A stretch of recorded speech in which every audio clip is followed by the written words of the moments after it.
Okay.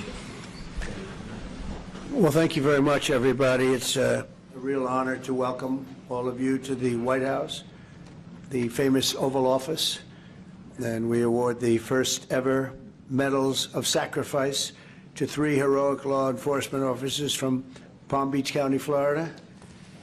I went to the service. It was crazy. It was just horrible. Earlier today, Congressman Brian Mast, who's right here, introduced a bill to ensure this new medal will be awarded to any law enforcement officer or first responder who gives his or her life in the line of duty. I also want to recognize Laura and Eric Trump for their work to make this medal reality. Thank you, Laura, and thank you, Eric. Appreciate it very much. Thanks as well to Attorney General Pam Bondi, who's with us. Pam, thank you very much. I appreciate it. So busy. She's so busy, but you wouldn't miss it. Secret Service Director Sean Curran. Sean, wherever you may be. Hi, Sean. Congressman Byron Donalds, State Representative Meg Weinberger, and Dan Newland. Thank you. Thank you, Dan. Thank you, everybody. Thank you, Byron. Thank you, Eric. Really great that you're here. I also want to express our gratitude to Major Paul Vercoda. Where is Paul? Paul. Thank you, Paul. Captain Ryan Mugridge. Thank you, Captain. Lieutenant Shandon Hood. Thank you, Shandon. Sergeant Scott Yoder. Sir. Thank you very much, Sergeant. Deputy Sheriff Christopher Farron. Thank you very much, Christopher. And Deputy Sheriff Chris Cameron. Thank you very much. Thank you. And all of the Palm Beach Sheriff's Office. We have many people here representing that incredible office. I know it very well. Very special thanks as well to Alexander Arnault, who's a tremendous person with his father, who they own Tiffany, and they really devoted a tremendous time and effort to helping us design this beautiful medal. And thank you very much, Alexander. I appreciate that you came all the way from France, and the incredible team at Tiffany and Company. And Tiffany is doing great. He's a fantastic leader. You know all about the fantastic, the great Arnault family. And the fact that you came for this is very, very meaningful, actually. It's really incredible. But for crafting this beautiful medal, and I know he looked at it and he worked on it, and he had his best people working on it, and people are loving it. And this will go on for a long time. You'll be making that medal for a long time. Unfortunately, in one way it's very sad, but we properly respect the ones that have lost their lives. Today we also remember 3 remarkable heroes who will become the medal's first ever recipients. It's a big honor. Corporal Luis Piez Jr., Deputy Sheriff Ralph Butch Waller Jr., and Deputy Sheriff Ignacio Dan Diaz. And thank you very much. You're represented by family members who are, I was there with them. That was devastation. They were devastated. We're profoundly grateful to be joined by their loved ones. Corporal Piez's former wife, Doris. Thank you, Doris, for being with us. Thank you very much. Thank you. And his son, Cameron, good-looking son, too. Deputy Waller's wife, Denise. Thank you, Denise, very much. And Deputy Diaz's daughter, Alexandria. Thank you. Thank you very much. I want to thank you all. And the 3 officers we recognize today were close friends. They were really close friends and colleagues, and together they dedicated their lives to protecting the people of Palm Beach County and well beyond. And they were beloved by everyone and respected by all. Really, really top-of-the-line people. Countless times when I was in Florida, they proudly saved, and they saved a lot of lives. They were going around saving a lot of lives. Their reputation was incredible. They served in motorcades for presidents, called presidential motorcades, a very dangerous job, actually, and I was deeply honored to attend their memorial service last year. In a horrific accident in November, the 3 officers were working to restart one of their motorcycles on the shoulder of a road when they were struck by a SUV, struck dead center, and all 3 perished from their injuries. Essentially, they perished immediately. This was a terrible tragedy. It shook the entire Palm Beach community like very, very few events I've ever seen. All of Florida mourned their loss, and today our entire nation joins in honoring these three incredible patriots taken from us much too soon, much, much too soon. To Doris, Cameron, Denise, Alexandria, and to all of those who love these brave men, we are deeply sorry for your loss and eternally grateful for their sacrifice, their great, great sacrifice, just respected by everybody.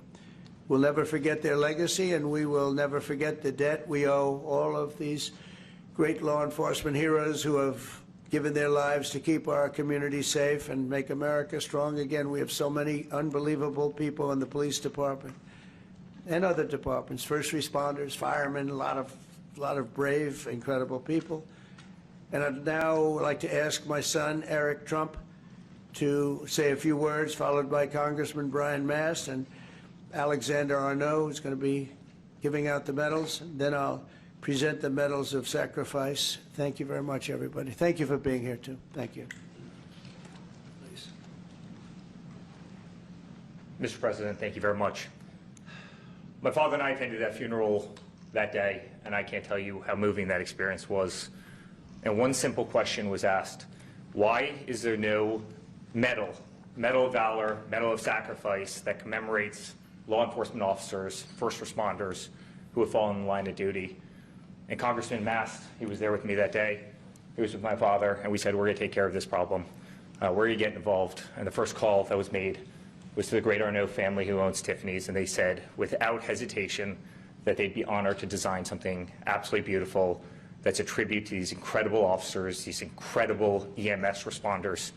And here we are, roughly 6 months later, with something that's truly beautiful. I want to thank the Tiffany's family, the Arnault family, for all the work they put in their entire team. I can tell you this has been a nonstop effort. I want to thank the Congressman. Without the Congressman, his staff, we would not be here today. I want to thank the President for allowing us to do this. It's such an important mission. This medal is going to be given for hundreds and hundreds of years to come. And last but not least, I want to send, on behalf of this entire nation, on behalf of our entire family, the incredible families of the Palm Beach Sheriff's Office and your incredible families. They made the ultimate sacrifice, and know that we all appreciate their dedication. Many of us knew them, have met them, and we love them very much, and I'm sure they're missed. But today, hopefully, this is a great tribute to them, and I know, because of our wonderful President, that this medal will be given out for many years to come. Thank you very much. I would just start by thanking all of our law enforcement officers. The job is always dangerous, and you do it still every single day. And I would thank the families, because the job, as you are a reminder of, is often deadly. And I would thank you, Mr. President, because for the first time in our nation's history, you're willing to say to all of our first responders, all of our law enforcement, all of our firefighters, we're going to recognize that sacrifice from the office of the presidency for each and every one of them. And that's never taken place before, that recognition, that it's a job that's always dangerous and often deadly, and there's a debt that can never be repaid, but you're willing to recognize that debt. So thank you, Mr. President, for recognizing the debt. Thank you. Mr. President, Congressman, thank you very much for involving Tiffany in this process. We're very honored to having made these medals. Tiffany is a jeweler, as everyone knows it, but also a maker of American heritage. We were making the Medal of Honor in the 19th and early 20th century, and it's only natural that we followed with this heritage, just as we work on other very important American heirlooms. This medal was made in Providence, Rhode Island, in our largest factory in the U.S., out of silver, plated in 24-karat gold, just like the ceiling of this office, and represents the coat of arms of the United States. Mr. President, thank you very much. Thank you very much. Byron, would you like to say a few words, please? First, to be brief, to the families, we are so sorry for your sacrifice. but your officer from your family represented not just Palm Beach County, but the United States with honor. Mr. President, thank you for allowing us to go forward. To my colleague, Congressman Mass, thank you for your leadership. We will always honor first responders in the United States of America. Thanks. Okay. So, you want to help us out with this? You're the one that made it. That's beautiful.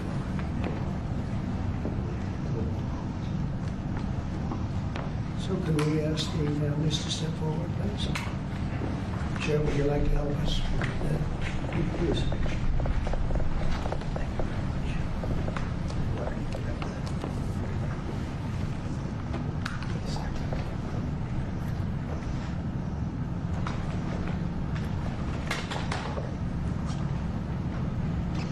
First families. Thank you, sir. Appreciate it. Thank you very much. Take care of yourself, okay? Thank you. Sure thing. Always stay right over here. Okay. You're not gonna get me.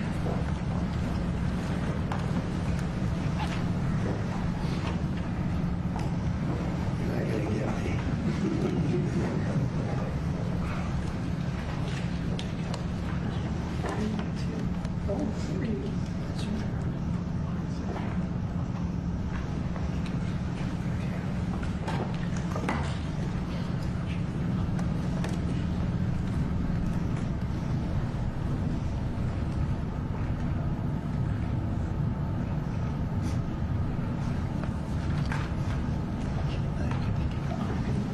Would you like to say anything?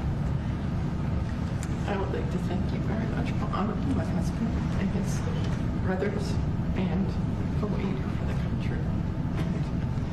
Making this so very special for them and for all the people to come. It's a club you never want to be in, No. but you honor them and it just means the world. Thank you. Thank you for That's everything. great. Thank you very much. Appreciate it. Thank you. Would you like to say something about your father? Do you want me to go over there or here? Come on over To the-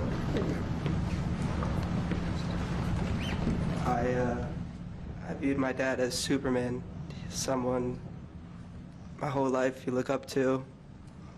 He's an amazing guy, and it's horrible that this happened to all three families.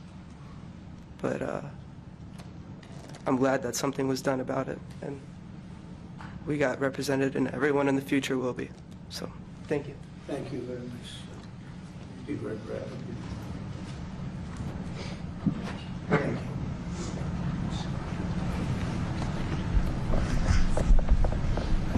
Thank you, Mr. President. Thank you very much. Thank you very much. Thank you very much.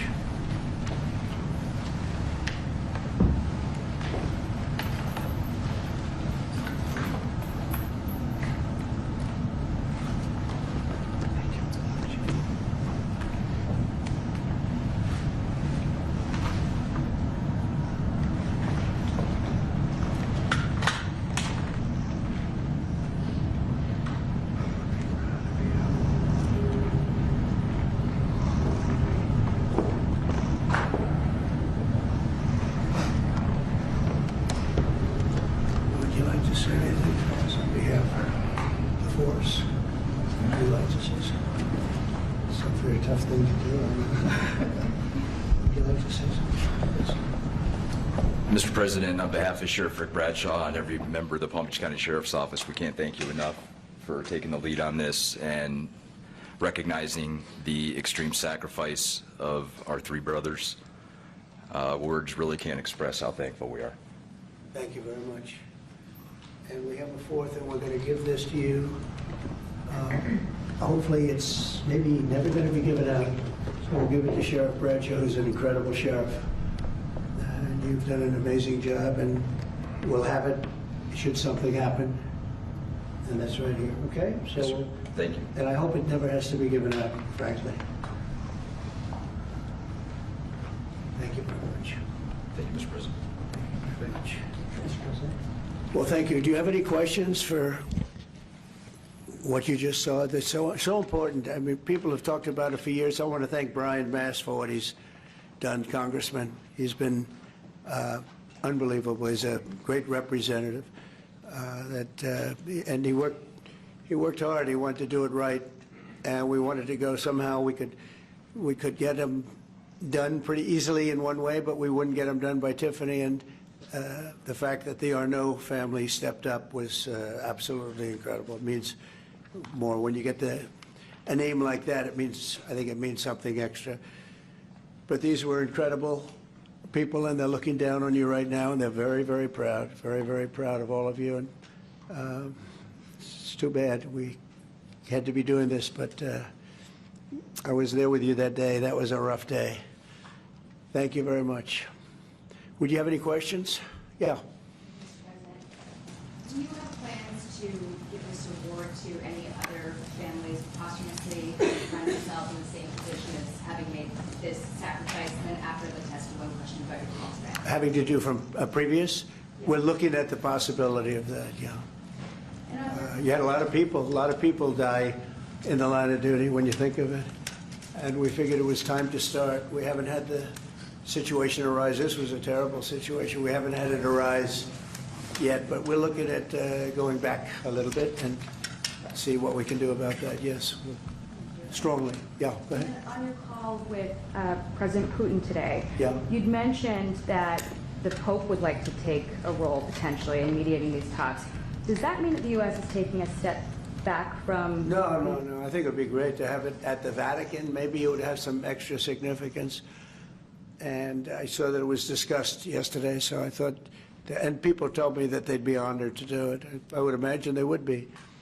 So, no, I think it would be maybe helpful. There's tremendous bitterness, anger, and I think maybe that could help some of that anger. So having it at the Vatican would be, in Rome, would be I think it would be a great idea. Thank you. Mr. President, as you know, go ahead. Mr. President, as you know, 2.5 months ago, Ukraine President Zelensky agreed to that 30-day ceasefire that's been on the table all of that time. What was the extent of your conversation with President Putin today about having him agree to that same 30-day ceasefire proposal that you, Mr. President, put on the table? Well, what we've done, and very strongly, is we said, let's get this thing going. You know, I had many of the leaders of European nations on the line with me right after the call, and we have to get that thing solved. 5,000 young people every single week on average. And I've seen satellite pictures. You don't want to see these pictures. We'll have to see what happens. This was not my war. This is not a war that would have happened if I were president. This is not my war.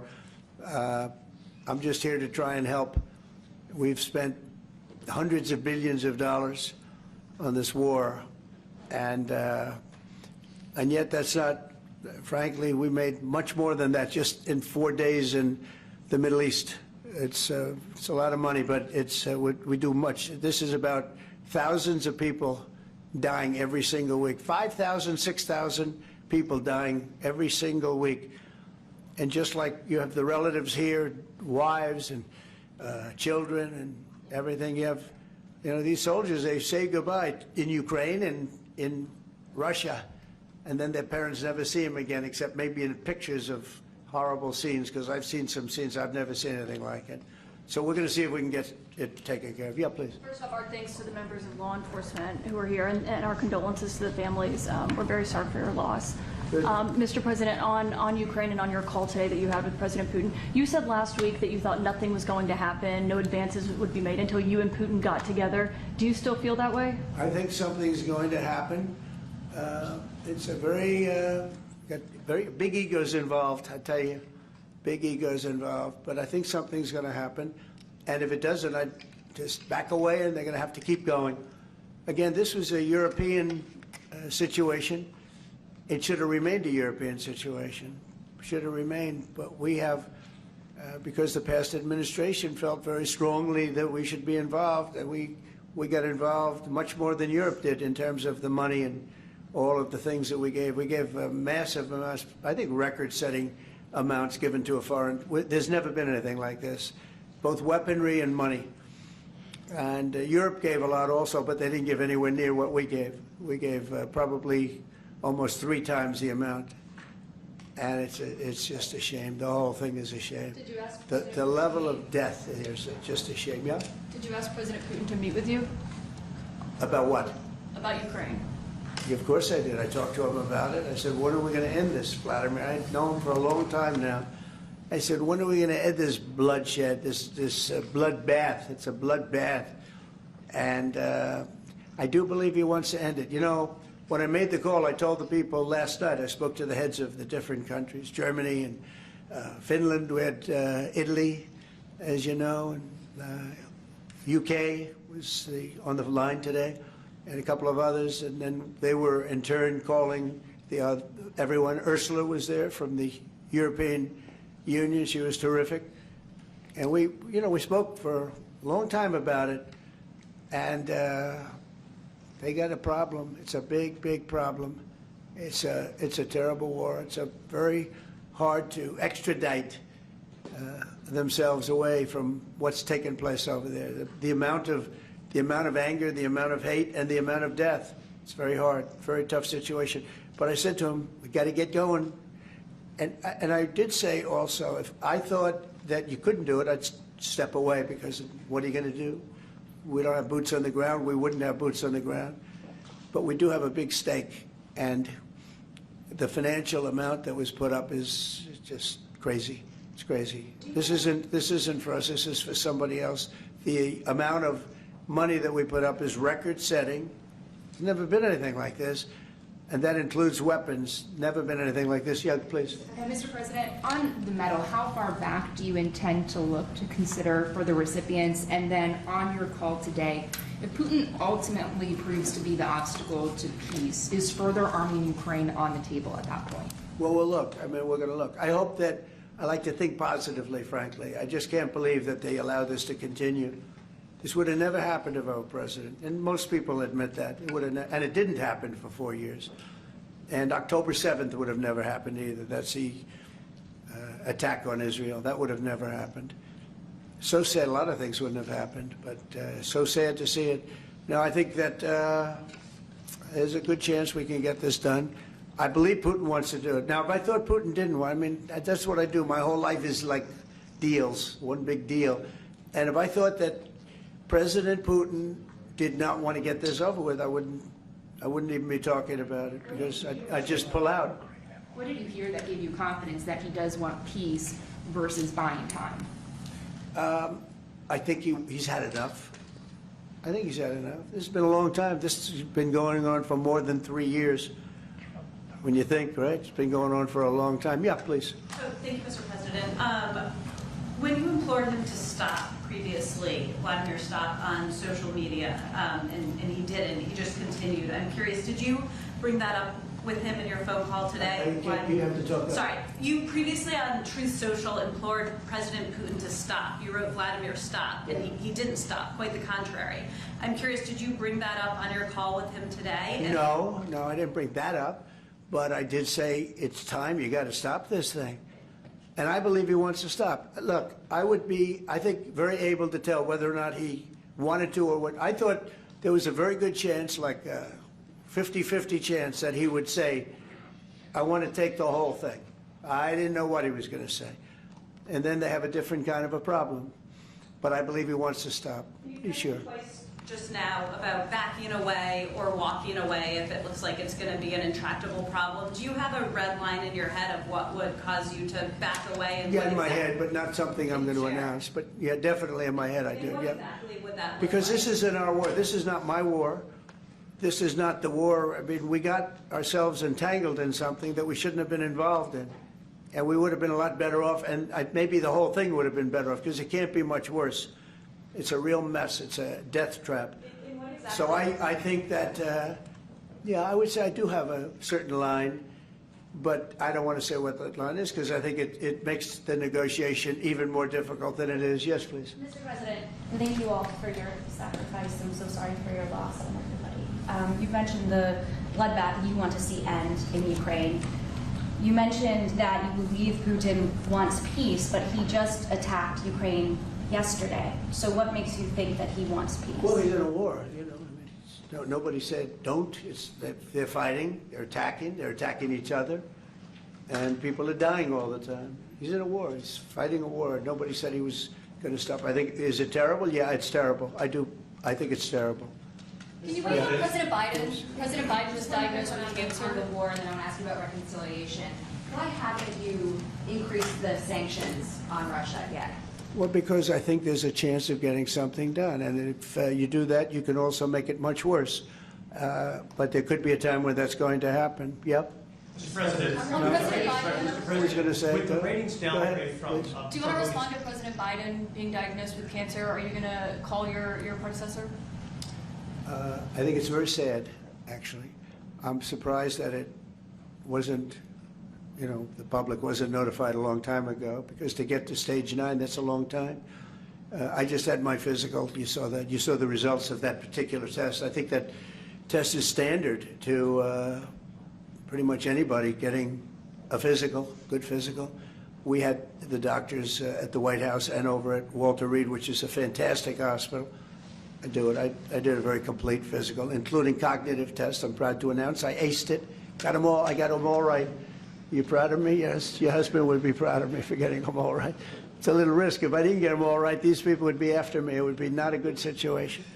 But I think, frankly, anybody running for president should take a cognitive test. They say it's unconstitutional, but I would say in that particular case, having a cognitive test wouldn't be so bad.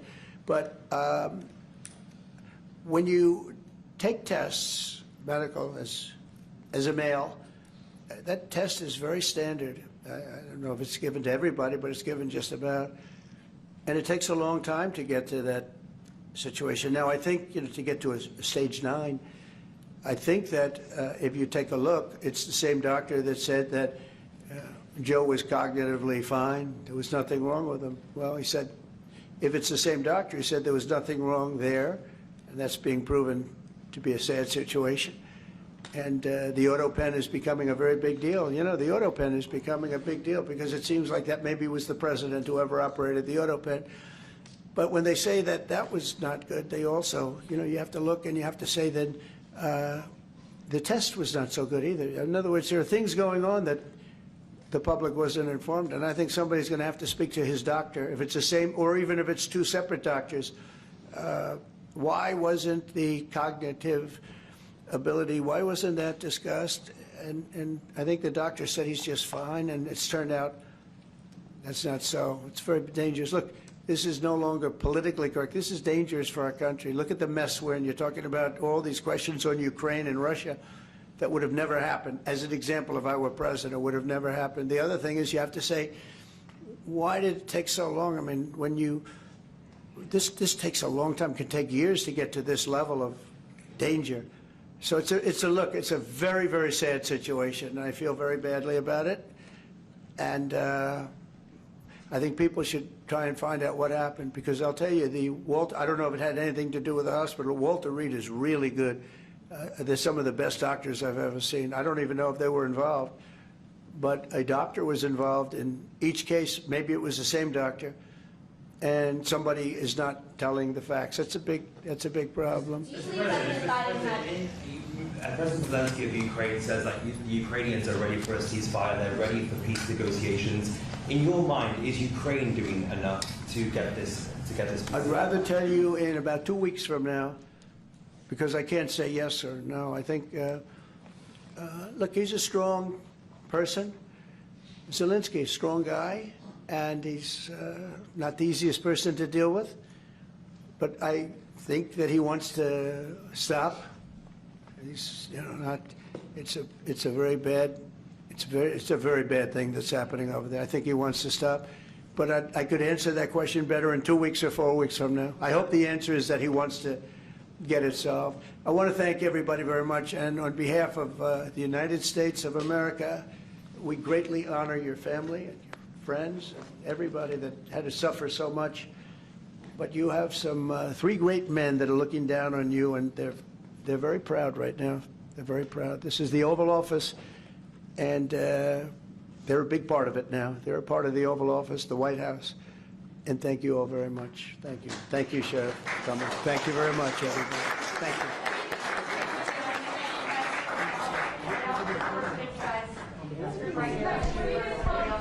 Thank you all. Thanks, guys. Thanks, guys. Just head right out this way. Just come forward. Thank you. All right, let's go, guys. Thank you. Mr. President, thanks, guys. Let's head this way. Thank you. Thanks, guys. Thanks, guys. Let's head out. Thank you. Thanks, guys. Let's go right out these doors. Thank you.